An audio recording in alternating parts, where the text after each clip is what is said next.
Dr. Junho wiped the sweat from his forehead as he finished checking the medical supplies in his small clinic aboard the starship Harmony. The ship was huge, almost like a floating city in space.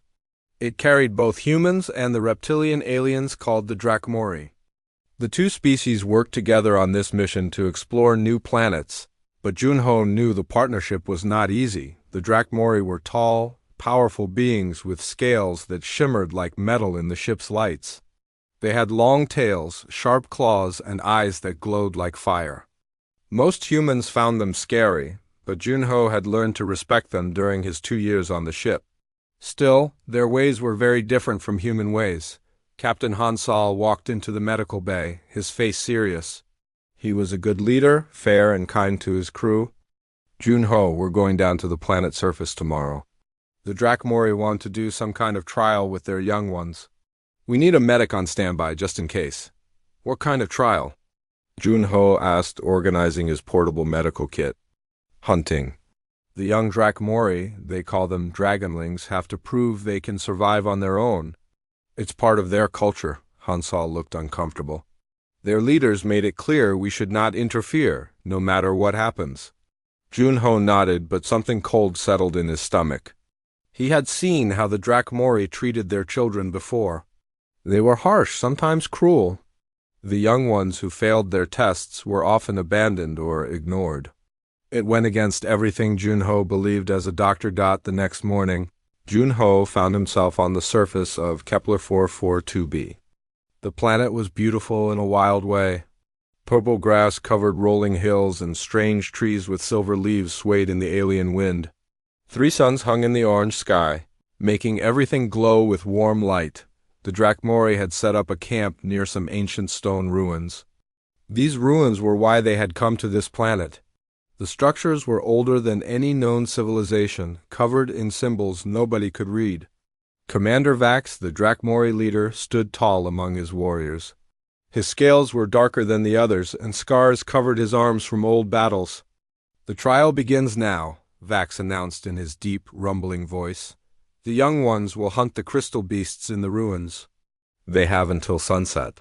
Those who return with proof of their kill will be welcomed as true warriors. Those who fail will find their own way. Junho watched as 12 young Drachmori, barely adult-sized, walked toward the ruins. They looked nervous but tried to hide it. Their scales were brighter than the adults, showing their youth. Each carried simple weapons and wore light armor. Dr. Haijin, Junho's closest friend and fellow medic, stood beside him. "This feels wrong," she whispered. "They're just children." "The Drachmori don't see it that way," Junho replied quietly. "To them, this is natural. The weak are left behind so the strong can survive." Hours passed slowly.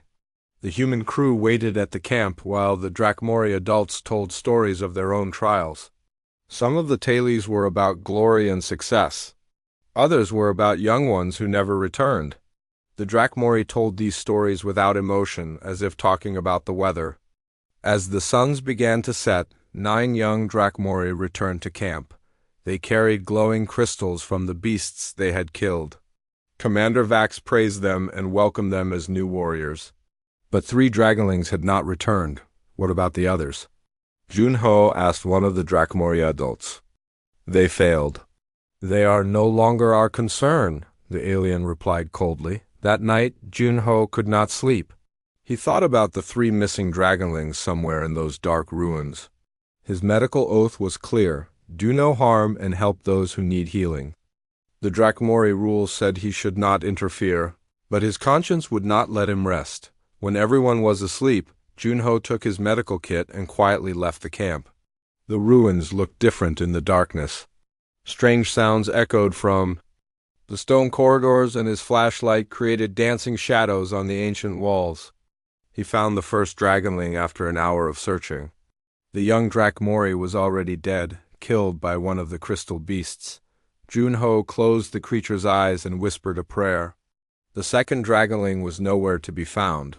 Then, in a deep chamber filled with broken statues, Junho heard weak breathing. He followed the sound and found a small Dragonling collapsed behind a fallen pillar. The young alien's wing was torn badly, and dark blood stained the stone floor around him.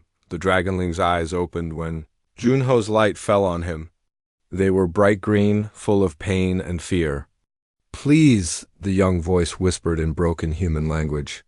"Do not tell them you found me." Junho knelt beside the injured creature. "What's your name?" "Talos," the Dragonling replied. "I am weak. I failed the trial. If they know I live, it will bring shame to my bloodline." Junho examined the wing carefully.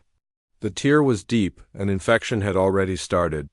"Without treatment, Talos would die within hours. I'm a doctor. I can help you." "No," Talos tried to pull away but was too weak. "Humans are not allowed to touch Dracmori. It is forbidden." "Sometimes rules are wrong," Junho said gently. He opened his medical kit and began cleaning the wound. "Sometimes helping someone is more important than following rules." For the next 4 hours, Junho worked carefully to save the Dragonling's life. He cleaned and stitched the torn wing, gave antibiotics to fight infection, and used pain medication to ease Talos's suffering. The young Dracmori watched him work with wonder in his green eyes. "Why do you help me?" Talos asked when the treatment was finished. "Your people and mine are not friends. I am nothing to you." Junho packed his medical supplies. "You're hurt and scared. That makes you someone who needs help. That's all I need to know." As dawn approached, Junho helped Talos to a hiding place deeper in the ruins where he would be safe. He left food and water and promised to return with more medicine if possible. "I will not forget this kindness," Talos said as Junho prepared to leave. Walking back to camp, Junho knew he had broken the rules. But looking at the sunrise painting the sky in beautiful colors, he felt no regret. He had saved a life, and that was what mattered most. 3 days passed since Junho saved Talos in the ruins. The human medic tried to act normal, but worry ate at his mind like acid. Every morning he checked his medical supplies, making sure nothing looked missing. Every evening he found excuses to walk near the ruins, hoping to see some sign that Talos was still alive. Dr. Hyjin noticed his strange behavior during their daily medical rounds. She cornered him in the storage room while he was counting bandages for the 3rd time that day. "What is wrong with you?" she asked, crossing her arms. "You jump every time someone speaks to you. You keep looking toward those ruins like you lost something there." Junho wanted to tell his closest friend everything, but he knew it would only put her in danger too. "I'm fine. Just tired from all this alien planet air." Hyjin studied his face with the sharp eyes of someone who had known him for years. "You're lying, but I won't push you. Just be careful, whatever you're doing." That afternoon, Junho managed to slip away from camp again. He found Talos in the same hiding spot, much stronger than before. The young Dracmori was practicing moving, his injured wing testing how much it could bend. "The pain is almost gone," Talos said with amazement. "Your medicine works better than anything our healers use." Junho checked the wing carefully. The wound had healed cleanly, with no signs of infection. "You're young and strong. Your body did most of the work. My body would be dead without you." Talos looked at the human with deep respect. "I've been thinking about what you said, about helping others being more important than rules." "What do you mean?" "In my clan we have stories. Old stories about Dracmori who helped others instead of fighting them. But our leaders say these stories are lies, that they make us weak." Talos flexed his healing wing. "But you are not weak. You risked everything to save someone you did not even know." Junho smiled. Maybe strength comes in different forms. They talked for an hour about their different worlds and ways of thinking. Talos told stories about growing up in the Dracmori cities, where everything was about proving you were stronger than others. Junho shared memories of Earth, where people worked together to solve problems. "I wish I could see your world someday," Talos said quietly. "Maybe you will," Junho replied. "The galaxy is big and many things can change." When Junho returned to camp that evening, he found unusual activity. Dracmori technicians were setting up scanning equipment, their movements quick and efficient. Commander Vax stood in the center of it all, his dark scales gleaming in the artificial lights. Captain Hansal approached Junho with a worried expression. They're doing life sign sweeps of the entire area? Vax says it's routine security, but something feels off. Fear shot through Junho's chest like ice water. If they scanned the ruins, they would find Talos. All his work to save the young Drakmori would be for nothing. Why are they scanning now? Junho asked, trying to keep his voice steady. They won't say. But I heard some of the technicians talking about unauthorized life signs. Hansal lowered his voice. Do you know anything about this? Before Junho could answer, a loud beeping came from the scanning equipment. One of the Drakmori technicians called out in their harsh language. Commander Vax moved quickly to look at the scanner's display, his glowing eyes narrowing. We have found something interesting, Vax announced to both the human and Drakmori crews. There is a life sign in Sector 7 of the ruins. A young Drakmori life sign. The silence that followed felt heavy and dangerous. Everyone knew that all the Dragonlings who survived the trial had returned 3 days ago. Finding another one alive meant someone had interfered with their sacred tradition. Vax pointed at 6 of his warriors. Bring the survivor to me, alive. Junho watched helplessly as the Drakmori soldiers marched toward the ruins. His hands shook as he thought about Talos being dragged before the angry commander. There was nothing he could do now except wait. And hope. An hour later the soldiers returned. They carried Talos between them, the young Drakmori's head hanging in shame. His wing was still bandaged with human medical tape. Making his treatment obvious to everyone who looked, Commander Vax examined Talos with cold, calculating eyes. You failed the trial. You should be dead, yet here you stand, healed by alien medicine. His voice grew louder. Who dared to interfere with our sacred ways? Talos raised his head and looked directly at Vax. I healed myself. I found medicine in the ruins. Do not lie to me, youngling. Vax grabbed the bandage on Talos's wing and ripped it away, revealing the neat stitches underneath. These are human medical techniques. No Drakmori healer works like this. Captain Hansal stepped forward. Commander Vax, perhaps we can discuss this calmly. There is nothing to discuss, Vax snarled. One of your people has violated our agreement. They have dishonored our traditions and interfered with our natural selection. He pointed at Talos. This weakling should have died. By saving him, your medic has insulted every warrior in my clan. All eyes turned toward the human medical staff. Dr. Hyjin looked confused and worried. The other medics backed away from the angry Drakmori commander. Only Junho stood still, his decision already made. It was me, Junho said clearly. I found him dying and chose to help. The camp erupted in angry voices. Drakmori warriors hissed and snarled. Human crew members shouted in protest. Through it all, Commander Vax stared at Junho with burning hatred. You stupid, arrogant human, Vax growled. Do you have any idea what you have done? I saved a life, Junho replied firmly. That's what doctors do. You have broken the sacred laws that govern our alliance. You have shown disrespect for our most important traditions. Vax's claws extended as his anger grew. There must be punishment, Captain Hansal tried to intervene. Commander, surely we can find a diplomatic solution. The treaty is clear, Vax said coldly. Crimes against Drakmori law by alien species must be judged by Drakmori justice. This human will face our tribunal. Junho felt his world crumbling around him, but he looked at Talos and saw gratitude in the young Drakmori's green eyes. Whatever happened next, he had done the right thing. The Drakmori tribunal took place on their main warship, a massive vessel that looked like a metal mountain floating in space. Junho stood in the center of a circular chamber, surrounded by 12 Drakmori judges. Their scales glowed under the red lights, making them look like ancient dragons from Earth's old stories. High Patriarch Drex sat on a throne made from black stone. He was the oldest Drakmori Junho had ever seen, with silver scales and eyes like burning stars. When he spoke, his voice echoed through the chamber like thunder. Human doctor, Drex began, you stand accused of violating our sacred laws.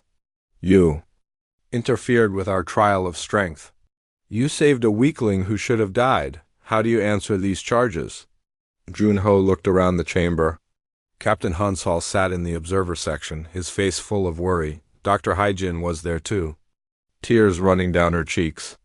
But Junho felt calm inside. He knew what he had to say. I am guilty of helping someone who was hurt, Junho said clearly. I saw a young person dying and I chose to save his life. I would do it again. Angry hisses filled the chamber. The Drakmori judges moved restlessly, their tails lashing back and forth. High Patriarch Drex raised one clawed hand for silence. You show no respect for our ways, Drex continued. You think your human ideas are better than traditions that are thousands of years old. You believe mercy is strength, but you are wrong. Mercy makes species weak. It allows the unfit to survive and pollute the gene pool. Where I come from, Junho replied, we believe that helping others makes us stronger, not weaker. Every life has value. Your naive beliefs will destroy you, Drex said coldly. This tribunal finds you guilty of interference with Drakmori. Law, your punishment is exile to Tarthos Prime. You will be given basic supplies and left to survive or die as you choose. If you somehow live through this punishment, you will never be allowed to return to civilized space. The chamber erupted in approving roars from the Drakmori. Captain Hansal jumped to his feet. This is too harsh. He saved a life. That should be praised, not punished.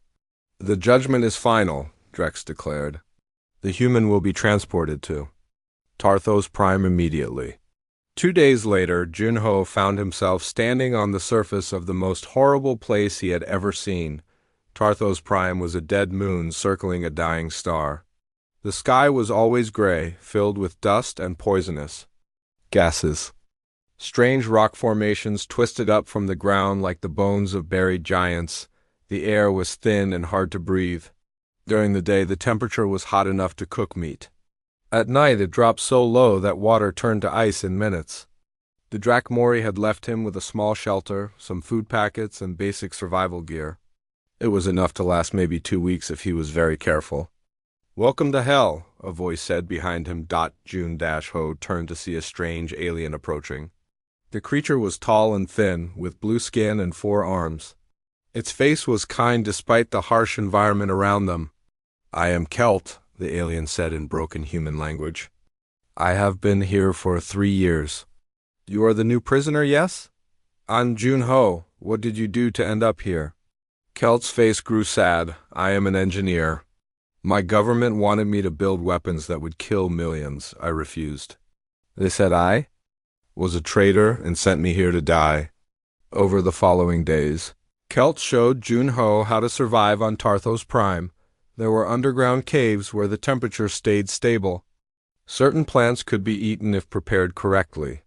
Water could be collected from the morning mist if you knew how to build the right equipment.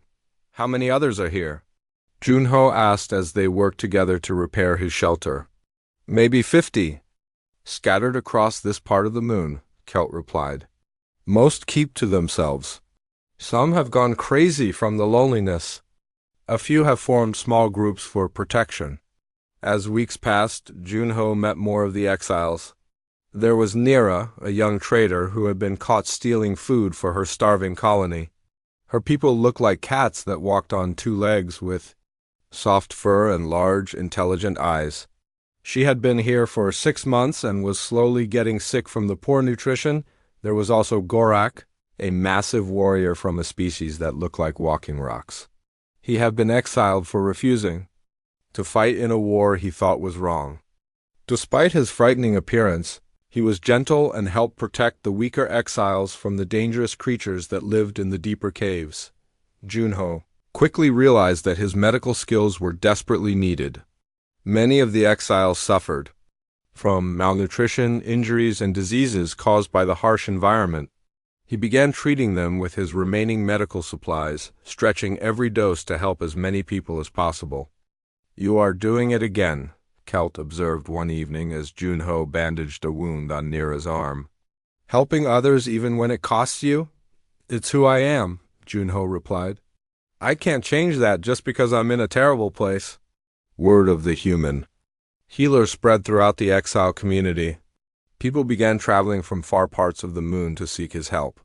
Junho treated everyone who came to him, regardless of their species or the crimes that had brought them to Tarthos Prime. Meanwhile, back in civilized space, young Talos was dealing with his own struggles. The other Dracmori treated him with contempt because he had been saved by a human. They called him weak and shameful. But instead of breaking his spirit, their cruelty made him think more about what Junho had taught him. Talos began seeking out other young Dracmori who had been rejected by their clans. He found them in the lowest levels of the cities, working dangerous jobs or begging for food. These outcasts listened when Talos told them about the human who had risked everything to save a stranger. What if there is another way to be strong? Talos asked a group of rejected Dragonlings, what if helping others is not weakness but the greatest strength of all? Some laughed at him. Others walked away. But a few stayed to listen, and in their eyes, Talos saw the beginning of something that could change everything. On Tarthos Prime, Junho looked up at the stars every night before sleeping. He wondered if his actions had meant anything in the larger universe. He had no idea that his simple act of kindness was already spreading like ripples in a pond, reaching farther than he could ever imagine. 2 months had passed since Junho arrived on Tarthos Prime. The exile moon was slowly becoming less of a prison and more of a community.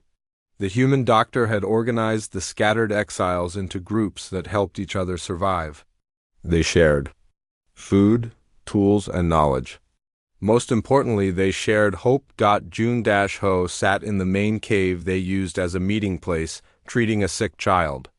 The little one belonged to a species that looked like small bears with purple fur. Her name was Pip, and she had arrived just days ago with her mother, both exiled for the crime of asking for help during a famine. The fever is breaking, Junho told Pip's mother, a gentle creature named Leela. She should be much better tomorrow. Leela's eyes filled with grateful tears. You have saved my daughter's life. How can I ever repay you? Help someone else when they need it, Junho replied with a smile. That's payment enough. Kelt approached them, his blue face excited. Junho, we have visitors. A new ship landed. Near the northern cliffs? This was unusual. Most exiles were brought to Tarthos Prime and abandoned. Ships rarely returned except to drop off new prisoners. Junho followed Kelt outside, where a group of exiles had gathered to watch a small spacecraft in the distance. I recognize that ship design, said Nira, her cat-like ears twitching with worry. It's from the Vega system. But why would they come here? Their question was answered when 3 figures approached their settlement. 2 were aliens Junho had never seen before, but the third made his heart jump with joy. It was Dr. Haijin, his old friend from the starship Harmony. Haijin, Junho called out, running to meet her. What are you doing here? How did you even find this place? His friend looked thinner than he remembered, and her clothes were worn from travel, but her smile was as bright as ever. Did you really think I would abandon my best friend? She said, hugging him tightly. This is too dangerous, Junho protested. If they catch you helping me, you'll end up exiled too. Let me worry about that, Haijin replied. She gestured to her companions. I want you to meet some friends. This is Captain Yuki from the merchant vessel Swift Arrow, and this is Commander Minwoo from Earth Defense Forces. Captain Yuki was a member of a trading species known for their honesty and fair dealing. She had tentacles instead of arms and skin that changed colors with her emotions. Right now, it was showing patterns of determination and hope. Commander Minwoo was human, but unlike any soldier Junho had ever met. He was young, maybe 30 years old, with kind eyes and a quiet way of speaking that made people want to listen. To him, Dr. Junho, Minwoo said formally, your story has spread far beyond what you might imagine. There are people throughout the galaxy who see you as a symbol of something important. A symbol of what? Junho asked, confused. Of courage, Captain Yuki replied, her skin shifting to warm orange patterns. Of the idea that doing what's right is more important than following bad laws. Haijin pulled out a small device that projected holographic images into the air. Look at this, she said excitedly. These are protests on 12 different worlds. All of them started after news of your punishment spread through underground networks. The images showed crowds of various alien species holding signs and banners. Some of the words were in languages Junho couldn't read, but others were in simple galactic common. Justice for the healer, compassion is strength. Free Junho. I don't understand, Junho said. How do all these people even know what happened? Your story was too good to stay secret, Minwoo explained. The Drakmori tried to use your punishment as an example of their power. Instead, it showed everyone how cruel their system really is. Word spread from ship to ship, planet to planet. Captain Yuki's skin turned bright blue with excitement. The story has reached species that have been oppressed by the Drakmori for generations. They see your sacrifice as proof that someone finally cares about doing what's right. Over the following days, more ships arrived at Tarthos Prime. They came secretly, using hidden routes and false identifications. Each brought supplies, medicine, and most importantly, news from the outside galaxy. Jun-Ho learned that his story had reached Earth's government. Admiral Yu Jin, the head of Earth's space forces, had begun asking difficult questions about humanity's alliance with the Drakmori. She wanted to know why Earth was partnering with a species that punished acts of mercy. The Admiral is very interested in meeting you, Minwoo told Junho as they organized medical supplies in the main cave. She thinks your case could be the key to changing how humans deal with the Drakmori Empire. Meanwhile, in Drakmori space, Talos was building something, and that had never existed before. He called it the Talon Brotherhood, a secret group of young Drakmori who believed their society needed to change. The group met in hidden places, sharing stories and ideas that their elders would consider dangerous. Tell us again about the human healer, asked a young female Drakmori named Vera. She had been cast out by her clan for showing mercy to prisoners during a battle. His name is Junho, Talos said to the group of 20 outcasts gathered in an abandoned building. He risked everything to save my life, even though he knew it would cost him his freedom. He showed me that true strength comes from protecting others, not destroying them. Another member of the group, a male named Chorus, spoke up. My grandfather once told me stories about old Drakmori heroes who fought to protect the weak. But our teachers say those stories are lies. What if they're not lies? Talos asked. What if our ancestors knew something that our current leaders have forgotten?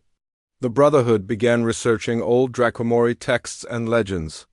They found hidden stories about ancient leaders who had united their people through wisdom and compassion, rather than fear and violence. These discoveries excited them and gave them hope that change was possible back on Tarthos Prime. Junho found himself becoming a leader he never wanted to be. The exile community now numbered over 200 beings from dozens of different species. They looked to him not just for medical care, but for guidance and hope.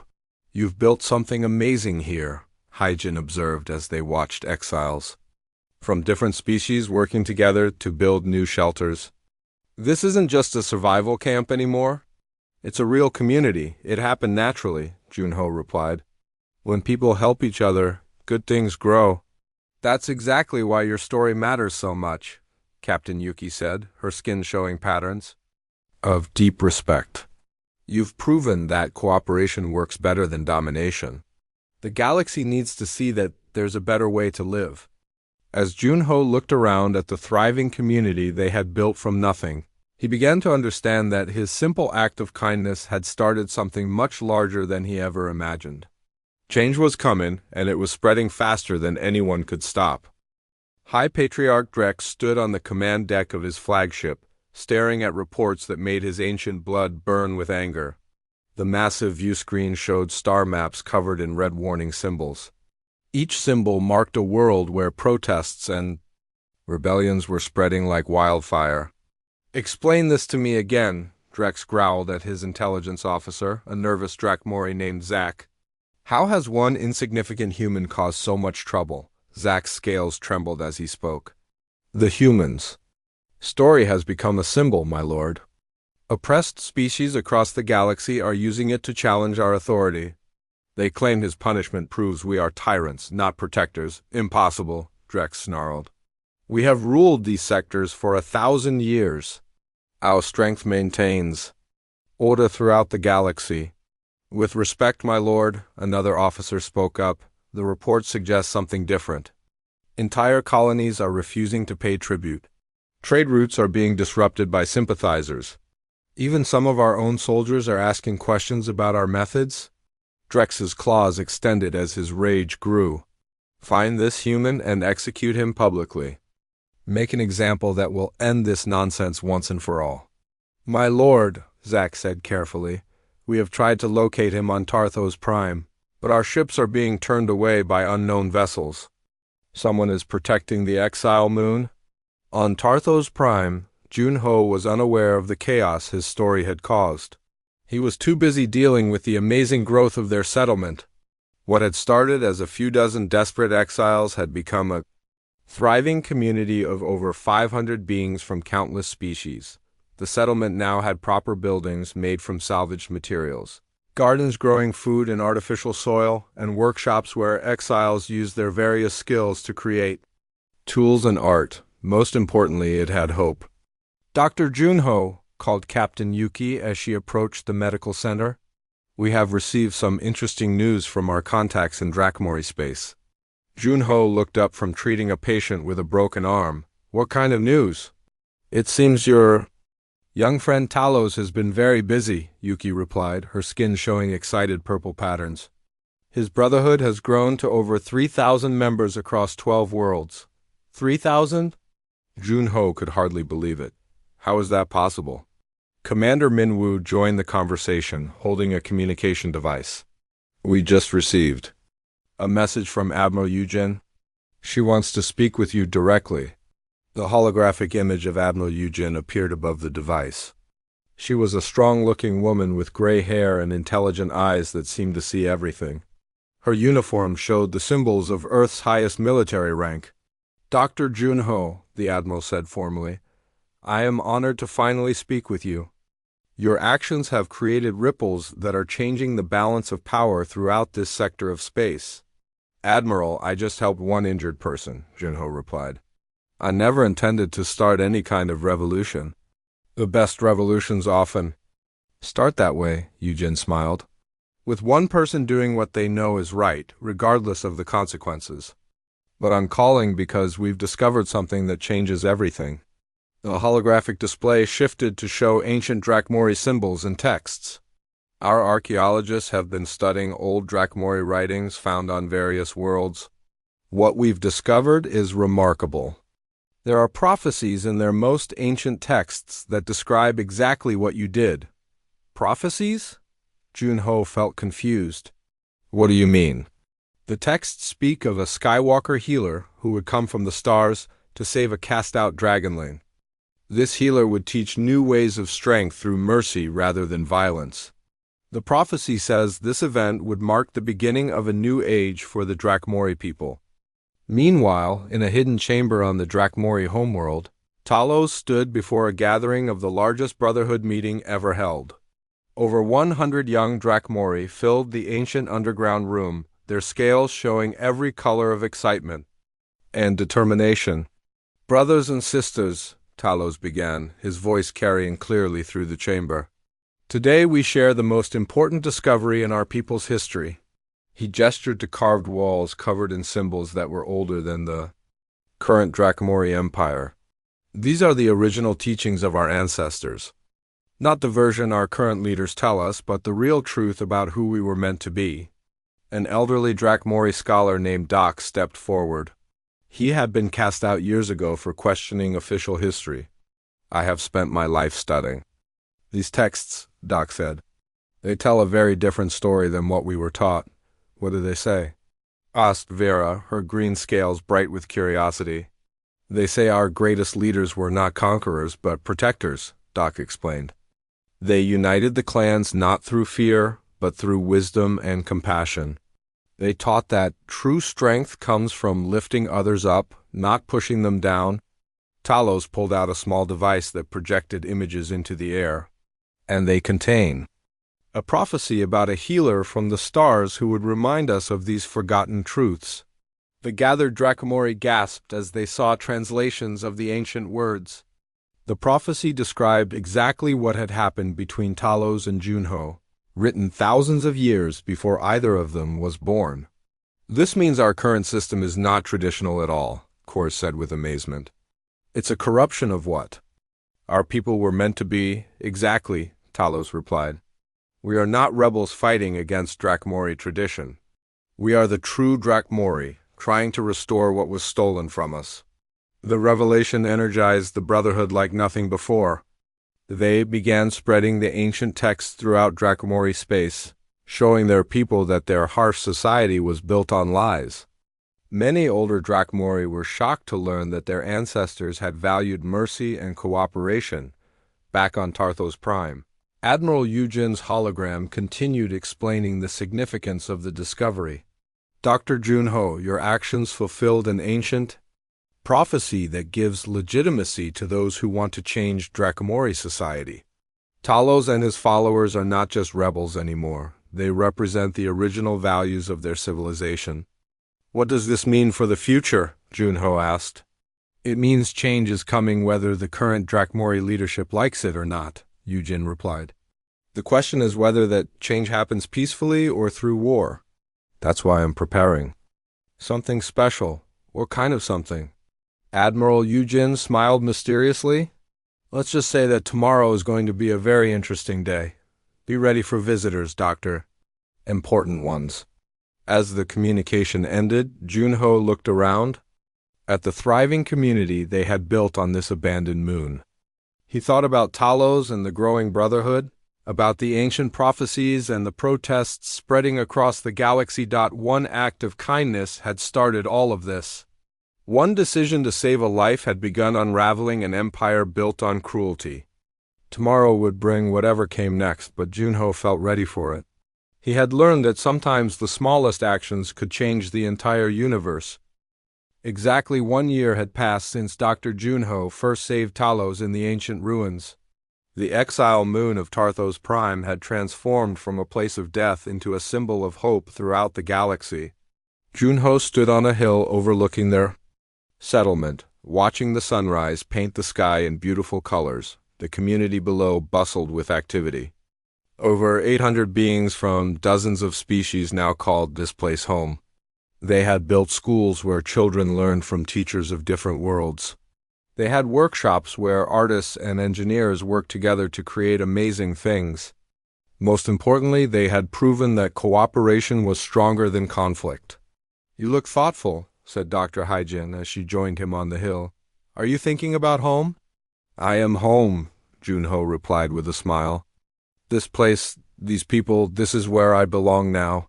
Suddenly, the morning peace was broken by excited shouts from the settlement. People were pointing at the sky and calling for everyone to come see. Junho and Hyjin hurried down the hill. To find out what was happening, Captain Yuki stood in the central square, her skin showing patterns of amazement and joy. Look up, she said breathlessly. Look at what's coming. Junho raised his eyes to the sky and gasped. The gray clouds were parting to reveal something impossible. Ships were appearing in the atmosphere, but not just a few ships. Hundreds of vessels of every size and design filled the sky like a metal constellation. Is it an invasion? Asked Nira, her cat-like ears flat against her head with worry. No, said Commander Minwu, studying the ships through his binoculars. Those are ships from dozens of different species. I see human vessels, vegan traders, Centauri explorers, even some designs I don't recognize. As the massive fleet settled into orbit around Tarthos Prime, smaller transport ships began landing near the settlement. The first ship to touch down was sleek and beautiful, painted with symbols that made Junho's heart race with recognition. They were Drakomori symbols, but not the harsh military markings of the Empire. These were older symbols, the ones from the ancient texts that spoke of wisdom and compassion. The transport ship's ramp lowered, and a figure emerged that made the crowd gasp in amazement. It was Talos, but he looked completely different from the injured Dragonling Junho had saved a year ago.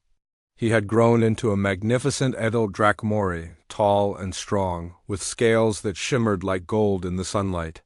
But his eyes were still the same bright green, still full of the kindness that Junho remembered. Behind Talos came dozens of other Drakmori, all wearing the symbols of the Talon Brotherhood. They moved with dignity and purpose, their heads held high despite being outcasts from their own society. Talos walked directly to Junho, and to everyone's amazement, the powerful young Drakmori leader knelt down in front of the human doctor. "Doctor." "Junho," Talos said in a voice that carried clearly across the square, "you saved more than my life that day in the ruins. You saved my soul, and through it the soul of my people." "Talos, stand up," Junho said quickly, feeling embarrassed. "By the formal gesture. You don't need to kneel to anyone." "You are wrong," Talos replied, but he stood as requested. "What you taught me about true strength has changed everything. The Brotherhood now includes over 50,000 Drakmori across 30 worlds. We have peaceful control of 12 star systems, and more join us every day." More ships continued landing around the settlement. From them emerged beings that Junho recognized from news reports and historical records.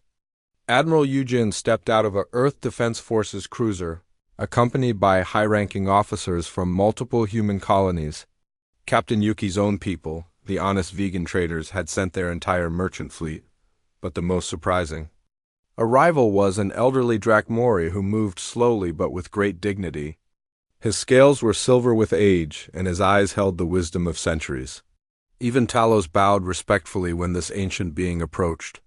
"I am Elder Thane," the old Drakmori said to Junho. "I am the keeper of the true histories that our empire tried to destroy. I have come to thank you for helping us remember who we were meant to be." "I don't understand," Junho said. "What is all this? Why are so many people here?" Admiral Yujin stepped forward, her expression serious but hopeful. "Dr. Junho, what started as your punishment has become the foundation for a new kind of alliance. Today, we are announcing the formation of the Galactic Compassion Coalition."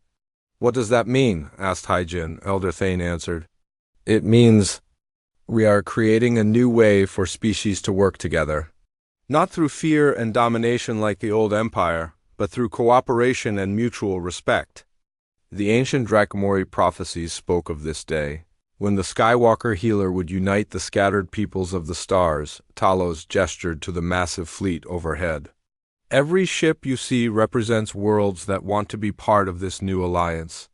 Species that were conquered by the Empire, rebels who fought against oppression, and even progressive Drakmori who believe in the old ways of wisdom. The old Drakmori Empire is splitting apart," Admiral Yujin explained. "About half of their worlds are joining Talos and the Brotherhood. The other half remains under High Patriarch Drex, but they have agreed to non-aggression treaties.